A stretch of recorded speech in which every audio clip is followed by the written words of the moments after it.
ಹಗರಣ ಕೇಸ್ನಲ್ಲಿ ಸಿಎಂ ಪತ್ನಿಗೆ ಬಿಗ್ ರಿಲೀಫ್ ಸಿಕ್ಕಿದೆ. ಇಡಿ ಕಳದಿಂದ ಪಾರಾಗಿದ್ದಾರೆ ಸಿದ್ದರಾಮಯ್ಯ ಅವರ ಪತ್ನಿ. ಸುಪ್ರೀಂ ಕೋರ್ಟ್ನಲ್ಲಿ ಇದೀಗ ಜಾರಿ ನಿರ್ದೇಶನಾಲಯಕ್ಕೆ ಹಿನ್ನಡೆಯಾಗಿದೆ. ಹೈಕೋರ್ಟ್ ಆದೇಶ ಪ್ರಶ್ನಿಸಿ ಸಲ್ಲಿಸಿದಂತಹ ಅರ್ಜಿ ವಜಾ ಆಗಿದೆ. ಅಂದರೆ ಇಡಿ ಸಲ್ಲಿಸಿದಂತಹ ಅರ್ಜಿ ವಜಾ ಆಗಿದೆ. ಸಿದ್ದರಾಮಯ್ಯ ಅವರ ಪತ್ನಿ ವಿರುದ್ಧ ತನಿಖೆಯನ್ನ ಇಡಿ ನಡೆಸಿತ್ತು. ಇಡಿ ಸಲ್ಲಿಸಿದ ಮೇಲ್ಮನವಿಯನ್ನ ಸುಪ್ರೀಂ ಕೋರ್ಟ್ ಸದ್ಯ ವಜಾಗೊಳಿಸಿದೆ. ಮೂಡಾ ಹಗರಣದಲ್ಲಿ ಇಡಿಗೆ ಸುಪ್ರೀಂ ಕೋರ್ಟ್ ತರಾಟೆಗೆ ತಗೊಂಡಿದೆ. ರಾಜಕಾರಣಿಗಳು ರಾಜಕೀಯ ಮಾಡ್ಕೊಳ್ಳಿ, ಅಲ್ಲಿ ಇಡಿಗೆ ಏನ್ರಿ ಕೆಲಸ ಅಂತ ಇಡಿಗೆ ಸುಪ್ರೀಂ ಕೋರ್ಟ್ ತರಾಟೆಗೆ ತಗೊಂಡಿದೆ. ಸುಪ್ರೀಂ ಕೋರ್ಟ್ನಿಂದ ಇಡಿ ಮೇಲ್ಮನವಿಯನ್ನ ವಜಾಗೊಳಿಸಿ ಆದೇಶ ಕೂಡ ಹೊರಡಿಸಲಾಗಿದೆ. ಒಂದು ಕಡೆ ಕೇಂದ್ರದವರು ಇಡಿಯನ್ನ ರಾಜಕೀಯವಾಗಿ ಬಳಸ್ಕೊಳ್ತಾ ಇದ್ದಾರೆ ಎನ್ನುವಂತಹ ಆರೋಪ ಪದೇ ಪದೇ ಕೇಳಿ ಬರ್ತಾ ಇತ್ತು. ಅದರ ಬೆನ್ನಲ್ಲೇ ಮೂಡಾ ಹಗರಣ ಸಿದ್ದರಾಮಯ್ಯ ಅವರಿಗೆ ಬಹಳ ತಲೆನೋವು ತಂದಂತಹ ಹಗರಣ. ಅವರ ಇಡೀ ಫ್ಯಾಮಿಲಿ ಅವರ ಹೆಸರೆಲ್ಲ ಅದರಲ್ಲಿ ಪ್ರಸ್ತಾಪ ಆಗಿತ್ತು.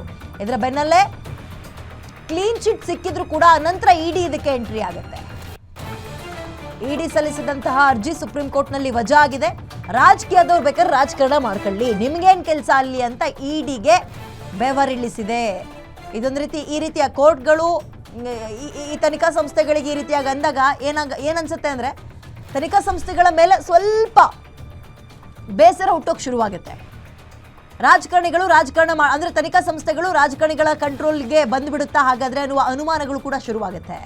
ಮೂಡಾ ಹಗರಣದಲ್ಲಿ ಇಡಿಗೆ ಬೆವರಿಳಿಸಿದೆ ಸುಪ್ರೀಂ ಕೋರ್ಟ್. ಸಿದ್ದರಾಮಯ್ಯ ಅವರಿಗೆ ಬಿಗ್ ರಿಲೀಫ್ ಈ ಪ್ರಕರಣದಲ್ಲಿ, ಅವರ ಪತ್ನಿಯೂ ಸೇರಿದಂತೆ. ಮೂಡಾ ಹಗರಣ ಇದರಲ್ಲಿ ಬಿಗ್ ರಿಲೀಫ್ ಸಿದ್ದರಾಮಯ್ಯ ಮತ್ತು ಅವರ ಫ್ಯಾಮಿಲಿಗೆ.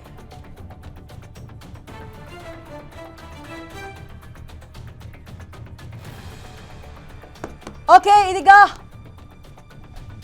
ಸಾಮಾನ್ಯವಾಗಿ ರಾಜಕೀಯ ಪಕ್ಷಗಳು ಅದರಲ್ಲೂ ಕೂಡ ಸೆಂಟ್ರಲ್ ಮೇಲೆ ಮಾಡ್ತಾ ಇದ್ದಂತಹ ಆರೋಪ, ಜಾರಿ ನಿರ್ದೇಶನಾಲಯ ಅಥವಾ ಇಡಿ ಇದನ್ನ ರಾಜಕೀಯವಾಗಿ ಬಳಸ್ಕೊಂಡು ನಮ್ಮನ್ನ ಕಂಟ್ರೋಲ್ ಮಾಡೋಕೆ, ಭಯಪಡಿಸೋಕೆ ಒಂದು ನಡೆಸ್ಕೊಳ್ತಾ ಇದ್ದಾರೆ ಎನ್ನುವಂತಹ ಆರೋಪಗಳು ಪದೇ ಪದೇ ಪದೇ ಕೇಳಿ ಬರ್ತಾ ಇತ್ತು.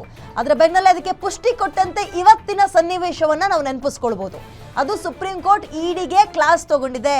ಮೂಡಾ ಹಗರಣದಲ್ಲಿ ಸಿಎಂ ಸಿದ್ದರಾಮಯ್ಯ ಮತ್ತು ಅವರ ಪತ್ನಿಯವರ ಹೆಸರು ಏನ್ ಕೇಳಿ ಬಂದಿತ್ತು, ಇದೀಗ ಇಡಿ ಮೇಲ್ಮನವಿಯನ್ನು ಸಲ್ಲಿಸಿ ಸುಪ್ರೀಂ ಕೋರ್ಟ್ ತನಕ ಹೋಗಿತ್ತು. ಈ ಪ್ರಕರಣದಲ್ಲಿ ತನಿಖೆ ಆಗಬೇಕು, ಇನ್ನು ಮುಂದುವರಿಸಬೇಕು, ಅನುಮಾನಗಳಿದೆ ಅನ್ನೋ ಹಿನ್ನೆಲೆಯಲ್ಲಿ ಅದಕ್ಕೆ ಸುಪ್ರೀಂ ಕೋರ್ಟ್ ಇಡಿಗೆ ಕ್ಲಾಸ್ ತಗೊಂಡಿದೆ. ಏನಂತ, ರಾಜಕೀಯದವರು ಬೇಕಾದ್ರೆ ರಾಜಕಾರಣವನ್ನ ಮಾಡ್ಕೊಳ್ಳಿ, ಬಟ್ ನೀವು ರಾಜಕಾರಣ ಮಾಡಕ್ ಹೋಗಬೇಡಿ, ಅಲ್ಲಿ ಇಡಿಗೆ ಏನ್ರಿ ಕೆಲಸ ರಾಜಕಾರಣದಲ್ಲಿ ಅಂತ ತರಾಟೆಗೆ ತಗೊಂಡಿದೆ. ಸೊ ಅಲ್ಲಿಗೆ ಅರ್ಥ, ಇಲ್ಲಿ ರಾಜಕೀಯ ವ್ಯಕ್ತಿಗಳು ಮಾತಾಡ್ತಾ ಇದ್ರಲ್ಲ, ಇಡಿ ಬಗ್ಗೆ ಒಂದು ಕಂಪ್ಲೇಂಟ್ ಕೇಳಿ ಬರ್ತಾ ಇತ್ತಲ್ಲ, ಸೆಂಟ್ರಲ್ನವರು ಅದನ್ನ ಅವ್ರ ತಾಳಕ್ಕೆ ತಕ್ಕಂತೆ ಬಳಸ್ಕೊಳ್ತಾ ಇದ್ದಾರೆ ಅಂತ, ಅದಕ್ಕೆಲ್ಲೋ ಒಂದ್ ರೀತಿ ಇಂಬು ಕೊಡುವಂತೆ ಕಾಣಿಸ್ತಾ ಇದೆಯಾ ಅನ್ನುವ ಪ್ರಶ್ನೆ, ಅನುಮಾನ ಸಹಜವಾಗಿ ಕಾಡುತ್ತೆ. ಒಂದು ವಿಚಾರ, ಮೂಡಾ ಹಗರಣದಲ್ಲಿ ಸಿದ್ದರಾಮಯ್ಯ ಅವರಿಗೆ ಇದು ನಿಜಕ್ಕೂ ಬಿಗ್ ರಿಲೀಫ್. ಸಾಮಾಜಿಕ ಹೋರಾಟಗಾರರು ಸೇರಿದಂತೆ ಇಡಿ ಎಲ್ಲರೂ ಕೂಡ ಅವ್ರನ್ನ ಕ್ಲಾಸ್ ತಗೊಳ್ಳಕ್ಕೆ ಮುಂದಾಗಿತ್ತು. ಓಕೆ, ಮೂಡಾ ಹಗರಣ ಕೇಸ್ನಲ್ಲಿ ಬಿಗ್ ರಿಲೀಫ್ ಸಿಕ್ಕಿದೆ ಸಿದ್ದರಾಮಯ್ಯ ಅವರಿಗೆ. ಇಡಿ ಇಕ್ಕಳದಿಂದ ಸಿದ್ದರಾಮಯ್ಯ ಅವರ ಪತ್ನಿ ಸದ್ಯ ಸೇಫ್, ಪಾರಾಗಿದ್ದಾರೆ.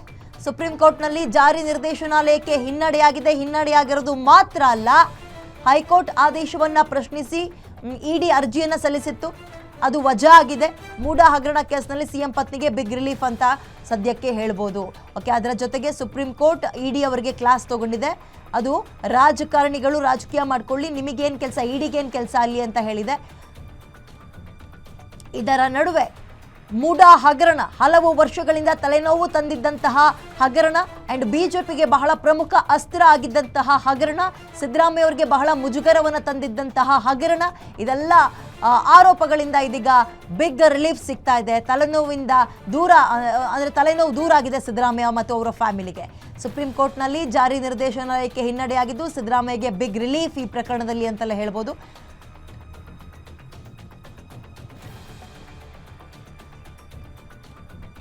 ಮೋರ್ ಡೀಟೇಲ್ಸ್ ನನ್ನ ಕಲೀಗ ದುರ್ಗೇಶ್ ನೀಡ್ತಾರೆ. ದುರ್ಗೇಶ್, ಇಲ್ಲಿ ತನಕ ಕೇಳಿ ಬಂದಂತಹ ಆರೋಪದಿಂದ ಮತ್ತು ದೊಡ್ಡ ತಲೆನೋವಿಂದ ಪಾರಾಗಿದ್ದಾರೆ ಸಿದ್ದರಾಮಯ್ಯ ಫ್ಯಾಮಿಲಿ. ಒಂದು ಬಿಗ್ ರಿಲೀಫ್ ಮೂಡಾ ಹಗರಣದಿಂದ ಅಂತ ಹೇಳ್ಬೋದು. ಮಗದೊಂದು ಕಡೆ ಇಡಿಗೆ ಬೆವರಿಳಿಸಿದೆ ಸುಪ್ರೀಂ ಕೋರ್ಟ್. ಇದಕ್ಕೆ ಸಂಬಂಧಪಟ್ಟಂತೆ ಡೀಟೇಲ್ಸ್ ಕೊಡೋದಾದ್ರೆ. ಎಸ್ ವಿದ್ಯಾ, ಏನು ಮೂಡಾ ಹಗರಣ ರಾಜ್ಯ ರಾಜಕಾರಣದಲ್ಲಿ ಸಾಕಷ್ಟು ಸಂಚಲನಕ್ಕೆ ಕಾರಣವಾಗಿತ್ತು. ಸಿಎಂ ಸಿದ್ದರಾಮಯ್ಯ ಅವರಿಗೆ ಕಂಟಕವನ್ನೇ ತಂದೊಡ್ಡಿತ್ತು. ಇತ್ತ ಲೋಕಾಯುಕ್ತ ತನಿಖೆ ನಡೆಸಿ ಬಿ ರಿಪೋರ್ಟ್ ಅನ್ನು ಸಲ್ಲಿಸಿತ್ತು. ಆದ್ರೆ ಇಡಿ ಅಧಿಕಾರಿಗಳು ಮತ್ತು ಸಿಎಂ ಸಿದ್ದರಾಮಯ್ಯ ಪತ್ನಿ ಪಾರ್ವತಿ ಮತ್ತು ಸಚಿವ ಬೈರತಿ ಸುರೇಶ್ ಅವರ ವಿರುದ್ಧ ತನಿಖೆಗೆ ಒಂದು ಅರ್ಜಿಯನ್ನ ಸಮನ್ಸ್ ನೀಡಿತ್ತು. ಆ ಅರ್ಜಿಯನ್ನ ಪ್ರಶ್ನೆ ಮಾಡಿ ಹೈಕೋರ್ಟ್ಗೆ ಒಂದು ಬೈರತಿ ಸುರೇಶ್ ಮತ್ತು ಸಿಎಂ ಸಿದ್ದರಾಮಯ್ಯ ಅವರ ಪತ್ನಿ ಪಾರ್ವತಿ ಅವರು ಏನೋ ವಿಚಾರಣೆಗೆ ಹಾಜರಾಗಿದ್ರು. ಅದ್ರ ಜೊತೆಗೆ ಅರ್ಜಿಯನ್ನ ಹೈಕೋರ್ಟ್ ಕೂಡ ವಜಾಗೊಳಿಸಿತ್ತು. ಅದನ್ನು ಪ್ರಶ್ನೆ ಮಾಡಿ ಇವತ್ತು ಸುಪ್ರೀಂ ಕೋರ್ಟ್ ಮೊರೆ ಹೋದಂತ ಇಡಿ ಅಧಿಕಾರಿಗಳಿಗೆ ಸುಪ್ರೀಂ ಕೋರ್ಟ್ಗೆ ಇಡಿ ಅಧಿಕಾರಿಗಳು ತರಾಟೆ ತೆಗೆದುಕೊಂಡಿದ್ದಾರೆ. ಯಾಕಂದ್ರೆ ಸುಪ್ರೀಂ ಕೋರ್ಟ್ ನಲ್ಲಿ ಆದಂತ ಚರ್ಚೆಯ ವಿಚಾರ ಗವಾಯಿ ಅವರು ಇಡಿ ಅಧಿಕಾರಿಗಳು ಯಾವ ರೀತಿ ರಾಜಕಾರಣವನ್ನ ಮಾಡ್ತಿದ್ರಿ ಅನ್ನೋದು ನನಗೆ ಗೊತ್ತಿದೆ, ಅನುಭವ ಇದೆ, ಮಹಾರಾಷ್ಟ್ರದಲ್ಲಿ ನನಗೆ ಅನುಭವ ಇದೆ ಅನ್ನುವಂತ ಮಾತನ್ನ ಹೇಳುವ ಮೂಲಕ ಅಸಮಾಧಾನವನ್ನ ಹೊರ ಹಾಕಿದ್ದಾರೆ. ರಾಜಕಾರಣಿಗಳು ರಾಜಕಾರಣ ಮಾಡಿಕೊಳ್ಳಲಿ, ಇದರಲ್ಲಿ ಇಡಿ ಅವರ ಪಾತ್ರ ಏನು ಅನ್ನುವಂಥದ್ದನ್ನು ಕೂಡ ಪ್ರಶ್ನೆ ಮಾಡಿರುವಂತದ್ದು. ಮೂಡ ಪ್ರಾಧಿಕಾರದಿಂದ ಏನು ಸೈಟ್ ಹಂಚಿಕೆ ಆಗಿದೆ ಆ ವಿಚಾರಕ್ಕೆ ಸಂಬಂಧಪಟ್ಟಂತೆ ಲೋಕಾಯುಕ್ತ ರಿಪೋರ್ಟ್ ನ ಬಿ ರಿಪೋರ್ಟ್ ಸಲ್ಲಿಸಿರೋದ್ರಿಂದ ಈ ಒಂದು ಪ್ರಕರಣದಲ್ಲಿ ಯಾವುದೇ ಹುರುಳಿಲ್ಲ ಅನ್ನುವಂತ ಮಾತನ್ನ ಹೈಕೋರ್ಟ್ ಎತ್ತಿ ಹಿಡಿದಿತ್ತು.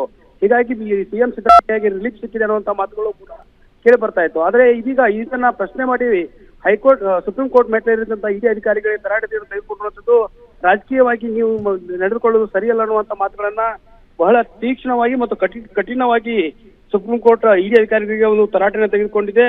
ಸಾಕಷ್ಟು ಏನು ಎಸ್.ವಿ.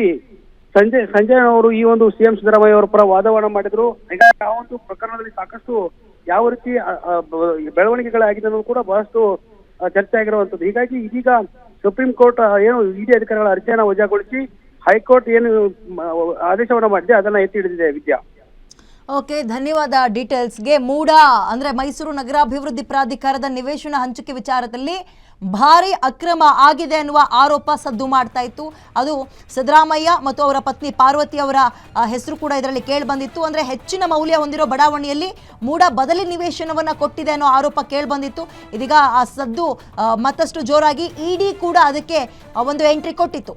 ಇಡಿ ಲೋಕಾಯುಕ್ತ ಎಲ್ಲ ತನಿಖೆಗಳಾಗ್ತಾ ಇತ್ತು. ಇದೀಗ ಇಡಿಗೆ ಒಂದು ದೊಡ್ಡ ಇದು ಹಿನ್ನಡೆ ಅಂತ ಹೇಳ್ಬೋದು. ಈ ಪ್ರಕರಣದಲ್ಲಿ ಕಠಿಣ ಪದಗಳಿಂದಲೇ ಅವರಿಗೆ ಕ್ಲಾಸ್ ತಗೊಂಡಿದೆ ಸುಪ್ರೀಂ ಕೋರ್ಟ್. ಮೂಡ ಹಗರಣದಲ್ಲಿ ಸಿದ್ದರಾಮಯ್ಯ ಮತ್ತು ಅವರ ಪತ್ನಿಯ ಹೆಸರು ಏನು ಕೇಳಿ ಬಂದಿತ್ತು, ಇದೀಗ ಒಂದು ಬಿಗ್ ರಿಲೀಫ್, ಅವರಿಬ್ಬರಿಗೂ ಕೂಡ ಬಿಗ್ ರಿಲೀಫ್ ಸಿಕ್ಕಿದೆ.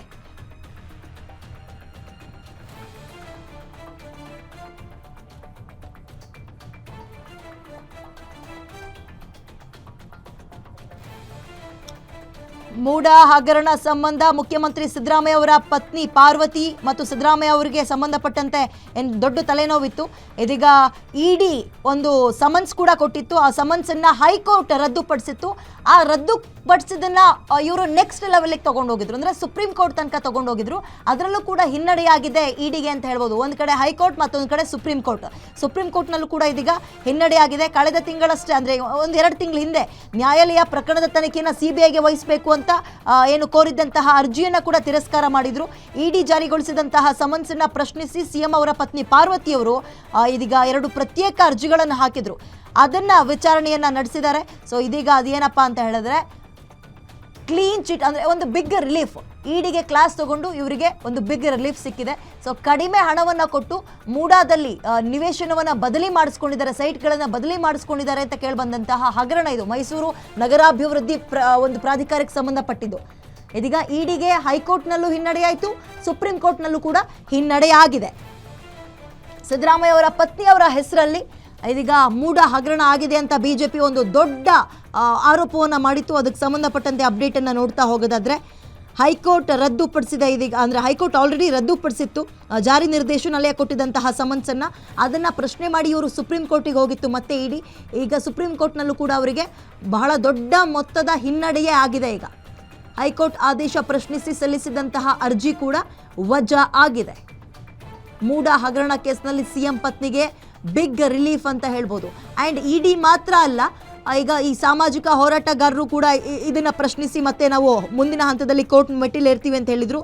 ಈಗ ಎಲ್ಲದರಿಂದಲೂ ಕೂಡ ಅವರು ಕಮ್ ಬ್ಯಾಕ್ ಮಾಡ್ದಂಗೆ ಆಗ್ತಾ ಇದೆ. ಅಂದರೆ ಒಂದು ದೊಡ್ಡ ಮುನ್ನಡೆ ಸಿದ್ದರಾಮಯ್ಯ ಫ್ಯಾಮಿಲಿಗೆ, ದೊಡ್ಡ ಹಿನ್ನಡೆ ಜಾರಿ ನಿರ್ದೇಶನಾಲಯ ಅಥವಾ ಇಡಿಗೆ ಅಂತ ಹೇಳ್ಬೋದು. ಈಗ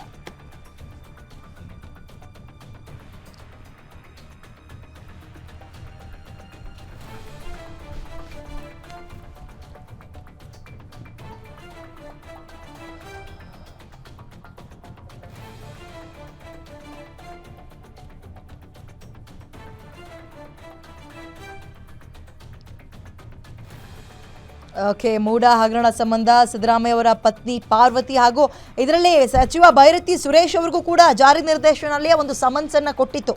ಅದನ್ನು ಹೈಕೋರ್ಟ್ ರದ್ದುಪಡಿಸಿತ್ತು. ಅದನ್ನು ಪ್ರಶ್ನೆ ಮಾಡಿ ಇವರು ಸುಪ್ರೀಂ ಕೋರ್ಟ್ ತನಕ ಹೋಗಿದ್ರು. ಸುಪ್ರೀಂ ಕೋರ್ಟ್ನಲ್ಲೂ ಕೂಡ ಈಗ ಅದರ ವಿಚಾರಣೆ ಆಗಿದೆ. ಪರಿಣಾಮ ಏನು, ರಿಸಲ್ಟ್ ಏನು ಅಂತ ಹೇಳಿದ್ರೆ ಓಕೆ, ಇದ್ರ ಬಗ್ಗೆ ಸಾಮಾಜಿಕ ಹೋರಾಟಗಾರ ಸ್ನೇಹಮಯಿ ಕೃಷ್ಣ ಅವರು ಮಾತನಾಡ್ಲಿಕ್ಕೆ ನಮ್ಮ ಜೊತೆ ದೂರವಾಣಿ ಸಂಪರ್ಕಕ್ಕೆ ಸಿಕ್ಕಿದ್ದಾರೆ. ಸರ್ ನಮಸ್ತೆ. ಹಲೋ ಮೇಡಮ್ ನಮಸ್ಕಾರ. ಸರ್, ಈ ಮೂಡ ಹಗರಣದಲ್ಲಿ ತನಿಖೆ ಆಗಬೇಕು ಅನ್ನುವಂತಹ ದೊಡ್ಡ ಪಾತ್ರ ನಿಮ್ದು ಕೂಡ ಇತ್ತು, ದೊಡ್ಡ ವಾಯ್ಸ್ ಇತ್ತು.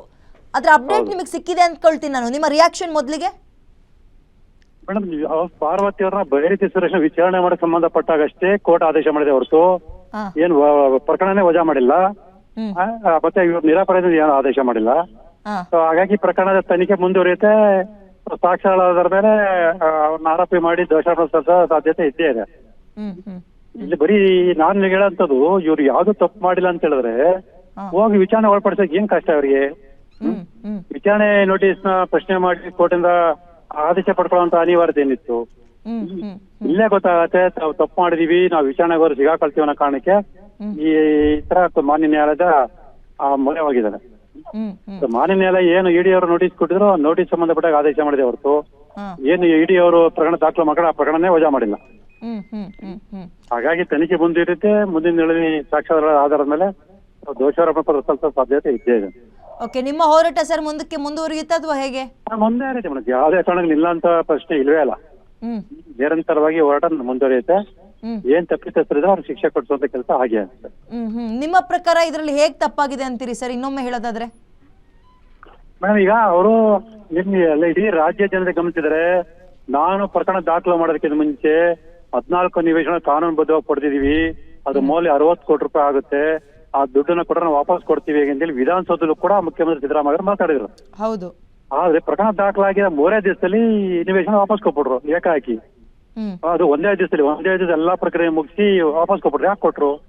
ಅವ್ರು ಕಾನೂನುಬದ್ಧವಾಗಿ ಪಡೆದಿದ್ರೆ ಇಡೀ ರಾಜ್ಯದ ಜನದ ಮುಂದೆ ಒಪ್ಕೊಂಡ್ಬಿಟ್ಟಿದ್ದಾರೆ ನಾವು ತಪ್ಪು ಮಾಡಿದ್ವಿ ಅದಕ್ಕೆ ವಾಪಸ್ ಕೊಡಿ ಅಂತ. ಅವ್ರು ಬೇರೆ ಏನೋ ಕಾರಣ ಹೇಳಬಹುದು, ಅದು ಜನ ಅಷ್ಟು ಮುಕ್ತರಲ್ಲ.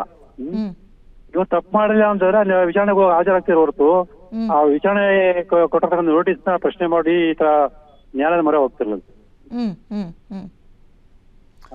ಹೋರಾಟ ಇನ್ನು ಮುಂದಕ್ಕೂ ಕೂಡ ಮುಂದುವರಿಯುತ್ತೆ. ಅಂಡ್ ಇದು ಸಿದ್ದರಾಮಯ್ಯ ಅವರಿಗೆ ದೊಡ್ಡ ಒಂದು ಬಿಗ್ ರಿಲೀಫ್ ಏನಲ್ಲ, ತನಿಖೆ ನಡೆಯುತ್ತೆ ಅಂತ ನೀವು? ಹೌದಾ ಮೇಡಮ್, ಈಗ ನ್ಯಾಯಾಲಯ ಏನ್ ಈಡೇರಿ ದಾಖಲೆ ಮಾಡ ಪ್ರಕರಣ ವಜಾ ಮಾಡಿಲ್ಲ. ಇವ್ರನ್ನ ವಿಚಾರಣೆ ಕರೆಯುವ ಬಗ್ಗೆ ನೋಟಿಸ್ ಅದ್ರ ಬಗ್ಗೆ ಅಷ್ಟೇ ಆದೇಶ ಮಾಡಿದ್ದಾರೆ.